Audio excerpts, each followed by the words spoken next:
지상에서 문제가 되고 있는 갑질이 수상에서도 문제라는 사실 아는지? 우리나라 하천과 호수 등에 서식하는 갑질의 대마왕, 바로 수상 생태계 교란종의 양대산맥, 베스와 블루길. 강한 번식력을 지닌 데다 육식성인 얘들은 어민들의 생업을 위협하는 최대 골칫거리지. 그런데 얘들이 애물단지에서 지역 효자 상품으로 환골탈퇴했다는 얘기 들어볼래?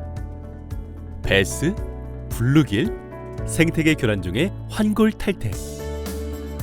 생태계 교란종으로 피해를 본 어민들의 탄식이 이어지자 지자체마다 두 팔 걷어붙이고 얘들을 포획하러 나섰어. 두둑한 현상금을 내건 수매 사업으로 연간 수십 톤을 포획하는 데 성공했지. 하지만 어민들의 고통을 덜어주기엔 역부족이었어. 버리는 것도 오염시키는 거고, 사실 그 물에 하면은 전부 다 그 나중에 결국은 수질 오염이 되거든요. 그걸 들었다가 그 땀 흘리고 이럴 때는 굉장히 힘이 듭니다. 땅에 묻거나 버려지다 보니 악취와 환경오염 등 이중 피해가 발생했지. 오염 유발을 막을 수 있는 혁신적인 대안이 필요했어. 2015년에 실제로 그러면 얼마나 분포하고 있는지 정밀 조사를 해보자 해서 조사를 하게 됐습니다. 조사 결과에서 나온 게 물고기들 잡아냈을 때 거기에 대한 활용 방안이 없다, 이 얘기가 있어서 활용 방안에 대해서 아이디어를 내게 됐고요. 이제 어민들, 또 지자체, 또 기술을 개발할 수 있는 대학교라든가 민간기업 이렇게 다 협력을 해서 진행했습니다. 공무원과 주민, 연구진, 그리고 기업까지 이른바 거버넌스를 구축해 해법을 찾기로 했어. 어분 비료를 만들자는 아이디어의 뜻을 모았지. 사전조사, 이제 간이로 만든 제품을 이용해서 테스트를 하고 작물이나 이런 데 안정성이 있는지 사전조사까지 하는 데에서 그리고 본격적인 개발이 완료되기까지는 총 4년 정도가 걸렸습니다. 일선에서 일하는 수자원공사 직원들이 문제점을 도출하고 어떻게 해결했으면 좋겠다. 근데 저희 대학에 와서 이제 지속적으로 회의도 하고 협조도 요청하고. 이렇게 해서 어분 비료 개발이 순조롭게 진행됐는데, 그런데 앞불싸 지금까지 투자한 예산과 노력이 물거품이 될 뻔한 일이 생기고 말았어.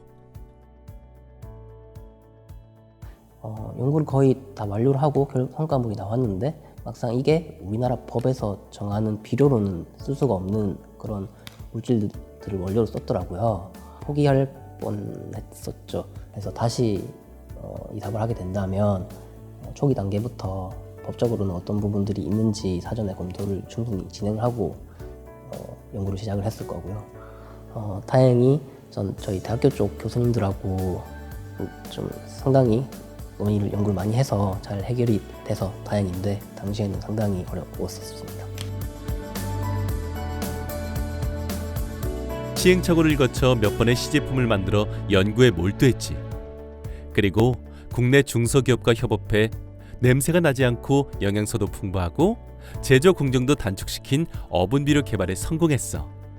모두가 관심을 가져준 덕분이었지. 저희 수자원공사는 실제로 어떤 농민들, 농사를 관리하는 그런 권한이라든가 책임이 없기 때문에 저희가 이 비료를 만들어도 농민들이 강제로 쓰게 할 수가 없어요. 그거를 농가를 관리하는 지자체에서 어떤 보조 사업을 통해서 농민들이 저희 제품을 구매할 수 있게 이렇게 징검다리 역할을 또 해주시고, 그래서 안동시에서도 많이 도와주셨습니다. 예산적인 부분도 지원을 해주셨고요. 이 유기질 비료는 친환경 유기농업 자재로 인증까지 받았어. 이 과정에서 특허를 2개나 획득했다고. 우리의 야심찬 어분 비료는 보양 1호에 이어 보양 2호까지 출시됐고, 민간의 공동 투자로 현장 제조용 이동식 기계까지 제작했지. 어민들이 자율적으로 어분 비료 제조 시설을 운영해 물고기도 활용하고 소득도 올릴 수 있게 된 것이지. 그런데 주민들의 생업에 도움을 주려고 했던 공무원들의 의도가 처음엔 주민들로부터 약간의 오해를 받기도 했어. 저희가 초기 제품을 만들어서 시범 판매를 하니까 우리는 배제를 하고 수자원공사에 직접 판매를 하냐, 이런 오해가 있었습니다.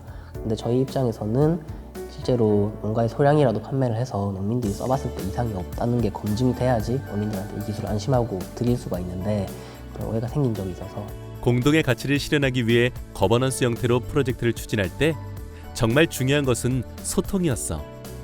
서로 진실된 소통을 놓치면 안 됐어. 문제점들이 우리 몰라서 못 푸는 거지 조언을 구하면은 연구자 입장들은 거의 대부분 도와주려고 그러지 뭐 생각하진 않습니다. 이 프로젝트와 같이 이제 연구자들과 시민들이 소통할 수 있는 그런 장들이 이 정책적으로 만들어지고 이런 소통의 연결고리가 공무원들이 이제 이어질 수 있도록 해야 될 것 같아요. 그래서 지금은 어떻게 됐냐고? 수자원공사와 학계, 중소기업, 지역 주민이 협업해서 연간 500톤의 친환경 비료 생산 공장을 건립했어. 생태계 교란종 문제도 해결하고 환경에도 일조하고 지역 주민의 일자리도 창출하는 일석삼조의 효과를 거뒀지. 하지만 공무원으로서 이런 프로젝트를 진행한다는 게 결코 쉽진 않았지. 저희 과제는 물고기로 비료를 만들어서 농사에 쓸 수 있게 하는 거기 때문에 실제로 어업도 알아야 되고 농업도 알아야 돼요. 그래서 살면서 처음으로 쟁기 치고 밭도 갈아보고 비료 포대 들고 비료도 뿌려보고 처음으로 해봤었네요. 우리가 개발한 어분 비료가 화제가 되며 여기저기서 벤치마킹하겠다고 해서 굉장히 뿌듯해. 시민들의 삶을 개선하기 위해 연구 개발까지 추진한 프로젝트. 힘들지만 의미 있는 여정이었어. 청송군이라든지 구미시, 아산시 같은 데서 문의 전화가 있었고요. 그래서 저희는 이 사업이 전국적으로 확산되고 또 물고기 외래어종 대치를 하는데 도움될 수 있게 하려는 계획입니다. 생태계 교란종이 지역의 보배로 환골탈태한 것처럼 지역사회 문제를 함께 고민하고 지혜롭게 풀어가는 것. 이것이 혁신 아니겠어?